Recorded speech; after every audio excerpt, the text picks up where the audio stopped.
Ganap kahapon, July 21, birthday ko. Simple celebration kasama ang mga amo ko. Bumili sila ng cake, pagkain at salo-salo kaming kumain dito sa aming center table. Maliit pero masaya.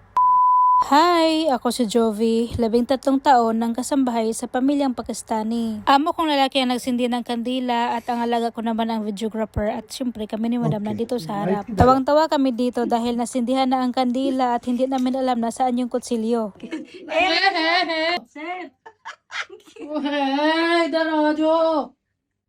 Okay. Yes. Come here. Sure. Yes. Okay, yalla cut. Happy Happy birthday. birthday to you. Happy birthday Day to Jovi. May you have many more. चम्मच God bless you. चम्मच ले आओ Thank you. चम्मच ले आओ चम्मच थोड़ा थोड़ा थोड़ा देना चल जन्नत ध्यान करी इधर जॉब में भी चलो चलो जना काम किसको दो जना come happy birthday to me. Gail, today's Jovi's birthday. She completed 35 years. 36. Oh, sorry. 36 you started. Yeah.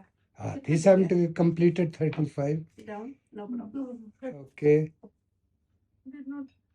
Why it is flickering? खीर है चीज केक है माँ जी हाँ नहीं पर लो। looks like a kheer Happy birthday! चलो This is your mother. Okay, no, I will give you, not you. This is my spoon. ऐना बड़ा Happy very birthday. good happy Thank you. birthday चलो चलो जी बस Thank you, sir. Thank you, Madam. no problem welcome anytime. Thank you, Jenny. One platter lang ang in-order namin dahil kami lang apat ngayon dito. Hindi natuloy ang pamangkin ng amo kong lalaki at ang pamilya niya dahil afternoon duty siya. Ito ang gusto namin dahil barbecue man ito lahat ba, hindi talaga siya mataba. At ang laman nito ay chicken tikka, rice, shish tawuk, french fries, chicken kebabs, mutton kebabs, fried onions, tomatoes. Hindi ko alam kung tama ba yung pagka-pronounce ko, basta Arabic ay wala talaga akong alam dyan. Isang platter lang yan pero hindi talaga namin yan mauubos kapag yan ang orderin namin. Mag-order pa sana ang alaga ko ng burger pero sabi ng amo kong lalaki ubusin daw muna namin itong pagkain namin ngayon. Kapag maubos daw namin ay saka na kami mag-order mamayang hating gabi. Namasta yun. Paano namin to ubusin, sir?